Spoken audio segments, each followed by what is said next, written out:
My name is Jack, and I've always been a skeptic. I didn't believe in ghosts, spirits, or anything that couldn't be explained by logic. But that all changed the night I ventured into the old cemetery on the outskirts of town. It was a place people avoided, filled with the abandoned and forgotten. The locals spoke of it in hushed tones, always claiming it was cursed. But I figured they were just afraid of something as simple as the dark. One late autumn evening, I found myself walking past its weathered gates.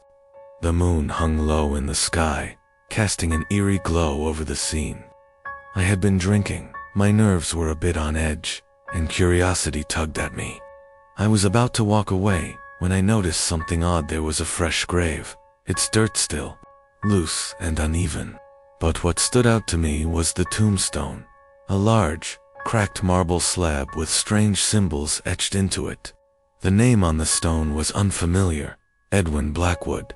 I approached the grave, almost entranced by the strange markings. It wasn't just a regular tombstone.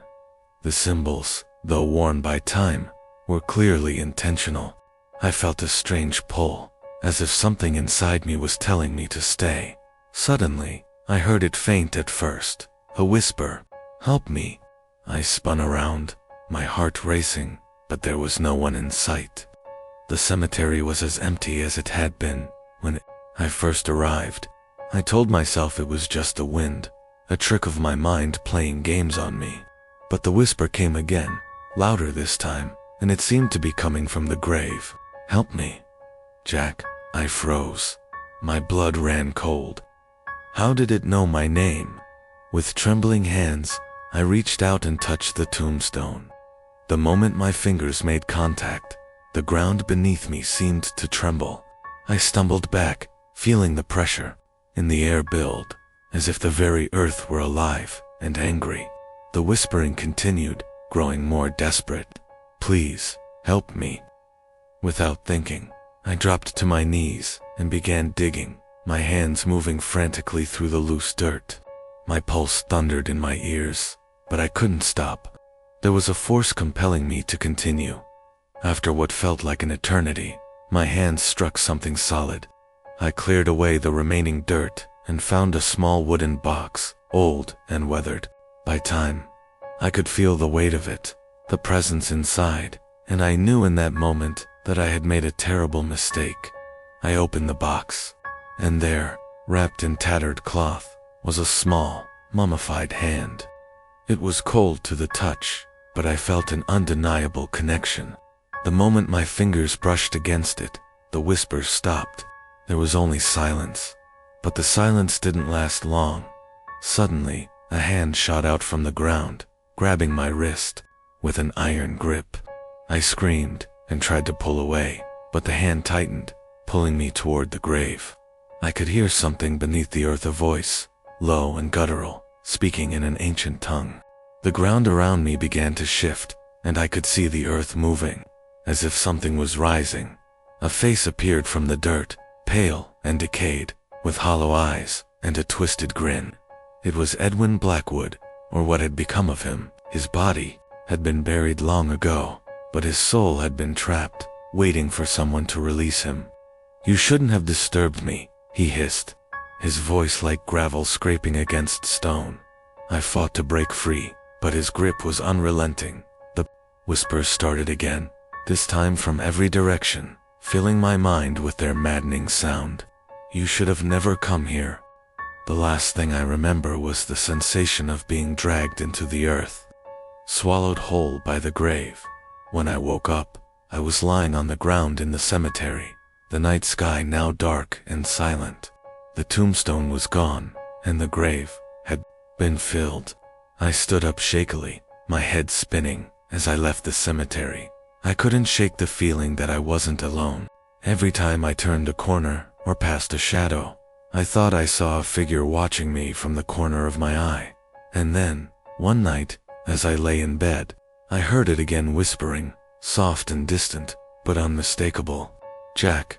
The voice was familiar, and this time, it was not in my head. "My name is Thomas. I've always been the type to avoid the unknown, but one summer evening, my curiosity got the better of me. The old cemetery at the edge of town had always intrigued me, its worn-out gates creaking on windy days, and the towering statues that loomed over the graves, their eyes staring blankly into the void. I had passed it countless times, but something about that evening felt different. The sun had barely dipped beneath the horizon when I decided to take a walk through the cemetery. The air was thick with the scent of damp earth, and a strange stillness filled the space. The gravestones, some old and some newer, dotted the landscape. But one statue in particular caught my attention. It was a figure of a man, tall and unnervingly lifelike. His features were meticulously carved, but his smile, his grin was unsettling. It wasn't just any smile. It was a wide, eerie grin that stretched unnaturally across his face, like he knew something I didn't. I stood there for a moment, transfixed by the statue. The longer I stared, the more I felt something shift in the air. It was as if the shadows deepened, and the graveyard seemed to grow colder. Then, out of nowhere, a voice called out, "Thomas, .. I froze, my heart skipping a beat. The voice wasn't loud, but it was unmistakable, soft, raspy, almost as though it had been whispered directly into my ear. But there was no one around. I turned quickly, scanning the cemetery, but all I could see was the statue, its grin growing wider, almost stretching beyond its carved limitations. "Who's there?" I called out, my voice trembling. The grin on the statue widened even further. I backed away slowly, my mind racing. It was just a statue, I told myself. Just an old stone figure. But my feet refused to move. I heard it again, only this time, it was louder, more urgent. "Thomas, I'm waiting." I turned and ran, my shoes slipping on the wet grass as I stumbled away from the statue. My pulse was pounding in my ears, my legs carrying me faster than I had ever run before. But the sound of footsteps echoed behind me, keeping pace with my frantic steps. Every time I glanced over my shoulder, I saw nothing but darkness. I reached the cemetery gates, but as I pushed them open, I realized something. There was no sound. The footsteps had stopped. The air had returned to its usual stillness. I looked back once more, just to be sure. The statue was still there, but now, the grin on its face was even wider, as though it were mocking me. I ran all the way home that night, locking every door, bolting every window. I told myself it was just my imagination, just the lingering effects of an overactive mind. But the next morning, as I was brushing my teeth, I caught my reflection in the mirror. The grin was on my face, wide, uncontrollable, and it wasn't going away. My name is Emma. I've always enjoyed the peaceful solitude of my evening walks, but I never imagined a simple walk through the old cemetery would change my life forever. It started when I decided to explore St. David's Cemetery, an old, abandoned graveyard on the outskirts of town. The place was known for its eerie atmosphere, with crumbling gravestones and a thick mist that seemed to hover over the ground even during daylight. Locals often whispered about the cemetery, claiming it was haunted, but I never put stock in such tales. I went there that evening, just as the sun dipped below the horizon. The air was cold, and the fog seemed heavier than usual, swallowing everything around me. My boots crunched against the frost-covered ground as I made my way through the rows of gravestones. The place had a certain charm to it, despite its decay, but something felt off. As I passed a particularly old gravestone, I noticed something strange, a figure standing at the edge of the cemetery, just beyond the wrought iron gates. A man, tall and slender, dressed in an old-fashioned black suit. His face was obscured by the shadows, but there was something deeply unsettling about his presence. He didn't move. He just stood there, staring at the cemetery, as if waiting for something or someone. I froze, my breath catching in my throat. My first instinct was to leave, but curiosity tugged at me. Who was this man? Why was he standing out here at such an odd hour? I took a step closer, but just as I did, the fog seemed to thicken, and I lost sight of him. The air grew colder, and I heard the faintest whisper, like a voice carried on the wind. Come closer, ... I hesitated, but something compelled me to move forward. As I reached the gates, the man reappeared, this time much closer. He was no longer standing still, but now moving toward me with slow, deliberate steps. His face was pale, gaunt, with hollow eyes that seemed to pierce right through me. You shouldn't be here, he said, in a voice that sent a chill down my spine. I tried to turn and run, but my feet felt like they were glued to the ground. His eyes held me in place, paralyzing me with fear. Leave, he whispered again, this time louder, and the air around me seemed to ripple with a strange energy. Finally, I broke free from his gaze and sprinted back toward the cemetery path, heart racing. But just as I reached the gates, I heard him one last time, closer now, right behind me. Not yet. I stumbled out of the cemetery, my hands trembling. As I looked back, I could have sworn I saw the man standing at the entrance, but his figure was fading, dissolving into the mist.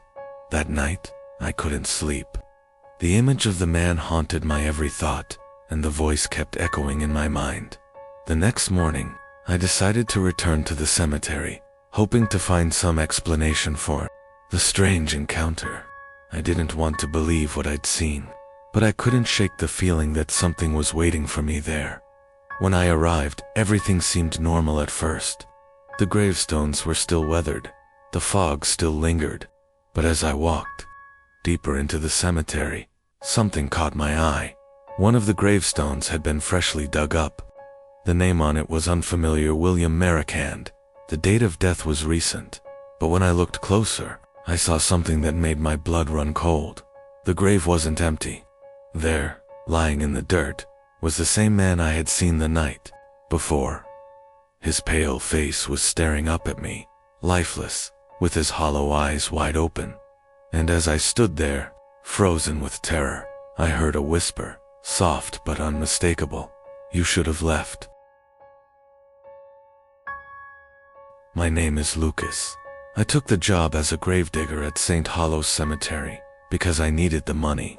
It wasn't glamorous, but it was quiet. Work until I found the unmarked grave. It was late last night, well past midnight, when the incident happened. I was finishing up a burial for a local family, the kind of work that had become routine for me. The cemetery was still, the air cold and damp, and I felt the usual solitude as I dug the final resting place for the deceased.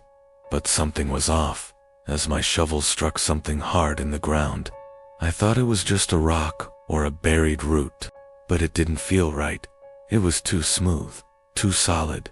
I scraped away the dirt, my curiosity getting the better of me. There, buried beneath the fresh grave, was an old, wooden coffin. There was no headstone, no markings, nothing to indicate it was even supposed to be there. I leaned in closer, examining the box. The wood was rotted in places, dark and cracked, like it had been buried for decades, maybe longer. I pushed my shovel into the earth around it to make space, my heart starting to race as the unease settled in my gut. What was this doing here? Then, I heard it. A soft, steady tapping. At first I thought it was an animal, a rodent or something, but the tapping grew louder, more rhythmic. And then, to my horror, the tapping turned into a scratching sound, like fingernails dragging against the wood from inside the coffin. My pulse quickened. I backed away, stumbling as panic surged through me. This wasn't possible. No one had been buried here in years. There were no records of any unmarked graves. But the noise, oh God, the noise was real. The scratching turned frantic. The lid of the coffin creaked as something pushed against it, as if something or someone was trying to escape. And then, it spoke, a dry, rasping whisper that slid through the air like a cold wind. Lucas. My blood ran cold. I froze, unable to move. as that voice echoed in the dead silence of the cemetery. I don't know how I managed to move, but suddenly I was running. I bolted back to the entrance, my heart pounding so hard I thought it might burst from my chest. My legs felt like lead, my breath coming in sharp, ragged gasps as I neared the gate. The wind howled behind me, as if urging me to leave, as if the cemetery itself wanted me gone. I reached my car, fumbled with the keys, and drove as fast as I could, not stopping until I was safely locked inside my apartment. I thought I'd left it all behind. The whispers, the scratching, the grave that wasn't supposed to exist. But when I woke up this morning, the nightmare hadn't ended. There was dirt on my bedroom floor. Fresh, wet dirt, as if something had been dragged across it. I went to the closet, my heart in my throat hand, found the door slightly ajar. Inside, there was nothing but darkness, but I could hear it, a soft tapping, just beneath the floorboards. My name is Nathan. I never believed in ghosts, curses, or any of that supernatural crap. But after last night, I can't explain what I saw. And worse, I don't think I made it out alone. I work at Greenhaven Cemetery as a groundskeeper. A simple job. Keep the grass trimmed, clear out dead flowers, and make sure the graves stay undisturbed. But yesterday, something was wrong. One of the graves was open, not like it had been dug up. The dirt wasn't piled on the sides, and there was no sign of a shovel. It looked like something had climbed out. I checked the name on the headstone. Margaret Holloway. Died 1923. The wooden coffin inside was splintered open, as if something had burst out from within. My stomach twisted. Graves don't just open on their own. I called my supervisor, but my phone had no signal. Typical. Figuring I'd just reported in the morning, I turned to leave. Then, I heard breathing, slow, ragged, and impossibly close. I swung my flashlight around. The graveyard was empty, but the sound didn't stop. It was coming from the open grave. I stepped closer, heart hammering. Hello. The breathing quickened. Then something moved in the darkness below. A pale hand shot up, fingers gnarled and thin, dirt falling from its nails. I stumbled back as another hand emerged, gripping the edges of the grave. And then, she pulled herself up. Her skin was gray, stretched tight over sharp bones. Her empty eye sockets locked onto me as her cracked lips parted. Nathan, she whispered. I ran. I didn't stop until I reached my car, peeling out of the cemetery without looking back. But now, sitting in my apartment, I can still hear it. The slow, ragged breathing, and when I look in the mirror, there's dirt on my hands. My name is Daniel. I've been a security guard at Blackridge Cemetery for 3 years. It's a quiet job, mostly just chasing off vandals or drunks who think it's funny to hang out among the dead. But last night was different. It started with a whisper. I was making my usual rounds when I heard it soft, distant, like the wind carrying a secret. I stopped, turning my flashlight toward the graves. Nothing but rows of weathered tombstones, their names barely legible. Then, I heard it again. Daniel. I froze. It was coming from the graves. The whispering grew, overlapping voices murmuring just beneath the surface. I stepped closer, heart hammering. The names on the tombstones seemed to shift, the letters twisting, rearranging. They spelled my name. I staggered back, my breath catching in my throat. This wasn't possible. My flashlight flickered, and for a split second, I saw movement, dark figures standing behind the tombstones, watching me. Then, the ground trembled. A low groan echoed from beneath my feet. The soil cracked. Fingers thin and skeletal pushed through the dirt. The voices turned into wails. I ran. I didn't stop until I reached the cemetery gates. When I turned back, the whispering had stopped. The graves were still. The names were back to normal. But I know what I saw, and when I got home, I found something on my kitchen table. a weathered tombstone fragment with my name carved into it. My name is Adam. I work the night shift at Ravenwood Cemetery, a place so old that half the tombstones are unreadable. It's just me, my flashlight, and miles of dead silence. Or at least, it should have been. Last night, I saw him again. It started 2 weeks ago. While making my rounds, I noticed a figure standing beneath the large oak tree near the center of the cemetery. Tall, thin, dressed in a black suit. He didn't move, didn't even shift his weight, just stood there, watching me. I called out, thinking it was some lost mourner. No response. As I stepped closer, the air grew thick, heavy, like I was moving through water. My flashlight flickered. Then he was gone. No footsteps, no sign of movement, just vanished. Since then, I've seen him every night, always at the edge of my vision. Sometimes behind a gravestone, sometimes by the fence. Always. Watching last night, I decided to confront him. I walked straight toward him, gripping my flashlight tight. "Who are you?" I demanded. "Why do you keep following me?" He didn't answer, didn't move, but as I got closer, I saw his face, or rather, the lack of one. There were no eyes, no mouth, just smooth, pale skin stretched over his skull. Then he tilted his head, and suddenly, I couldn't breathe. It felt like something invisible wrapped around my throat, tightening, crushing. My vision blurred, my knees buckled.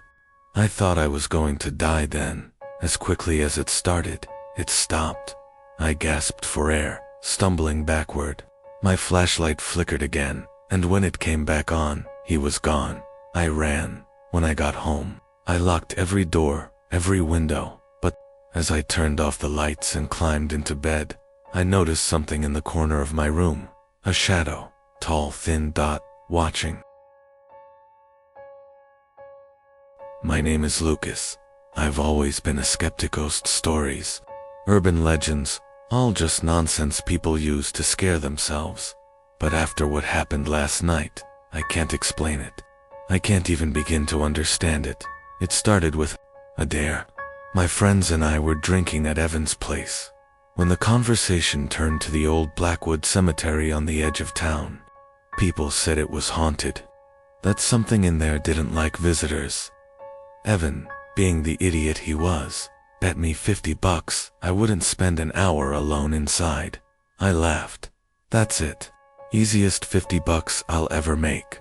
Midnight. Flashlight in hand, I walked through the rusted gates. The air was thick, damp, and carried the scent of wet earth. My footsteps crunched against the gravel path as I moved deeper into the graveyard. The headstones, worn and cracked, jutted out of the ground like broken teeth. Then, I saw it, an unmarked grave.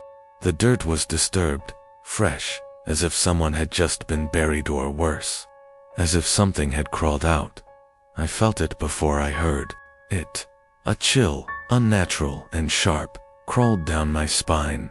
Then, the whisper. "Lucas." The voice was distant but unmistakable. My breath caught in my throat. I spun around, flashlight shaking in my grip. No one. Just rows of silent graves. Then, the whisper came again, closer. "Lucas." My heart pounded. "Who's there?"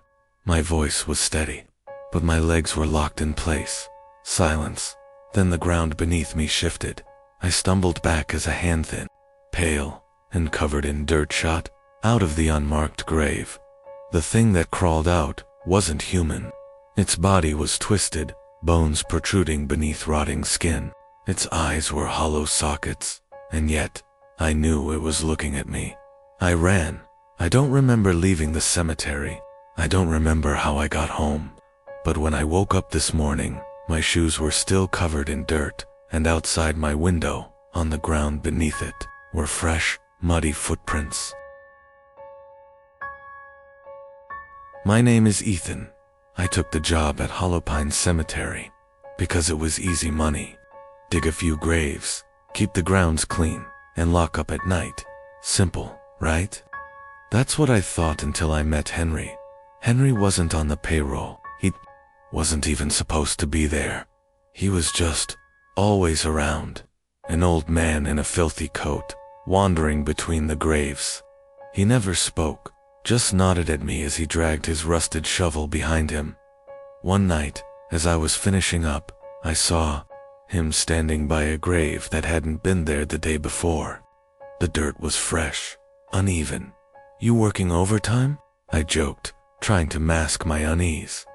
Henry turned to me, his face gaunt, his eyes sunken deep into their sockets. "Ain't my work," he muttered. His voice was dry, cracked, like he hadn't used it in years. I frowned. "Then whose is it?" He glanced around, then took a step closer. "Something down there don't want to stay buried." A cold shiver ran through me. "What?" Henry tapped the mound of dirt with his shovel. "Been digging itself out every night?" I laughed nervously. "You're messing with me." Henry didn't smile. "You lock up yet?" "No, not yet." He handed me a handful of iron nails. "Put these on the gate, keep it in." I was about to ask what he meant when I heard a faint scratching sound coming from beneath the fresh dirt. Then the ground moved. Something was pushing up from below. The soil trembled as bony fingers broke through the surface, stretching toward the sky. I stumbled back, heart pounding. "What the hell?" Henry swung his shovel, slamming it down onto the hand. A horrible screech echoed through the night, and the hand recoiled, disappearing back into the earth. "Go," Henry growled. Now, I didn't argue. I ran. I quit the next morning, but last night, as I was trying to sleep, I heard it again scratching right outside my window, and when I looked outside, there were fresh, muddy handprints on the glass. My name is Daniel. I never believed in ghosts or curses, at least. Not until I took the graveyard shift at St. Morrison's Cemetery. The job was simple: make rounds, keep out trespassers, and report anything unusual. The pay was decent, and honestly, I liked the solitude. But after a few nights, I realized that solitude was the last thing I'd have in this place. It started with whispers. At first I thought it was the wind, but the way the voices slithered between the tombstones, hushed yet urgent, made my skin crawl. They never spoke loud enough to understand, just enough to remind me I wasn't alone. Then, the footsteps came. Soft, slow, deliberate. I would turn, flashlight cutting through the darkness, only to find nothing. I convinced myself it was paranoid. I saw the woman. She stood near an old mausoleum, her back to me. She was dressed in a tattered black gown, her long, stringy hair swaying in the breeze. I hesitated. "Ma'am, the cemetery is closed." She didn't move. I took a step closer, heart hammering. "Ma'am, you." She turned. Her face was wrong. Her eyes were hollow pits. Her mouth stretched too wide, revealing teeth far too sharp. And then she screamed.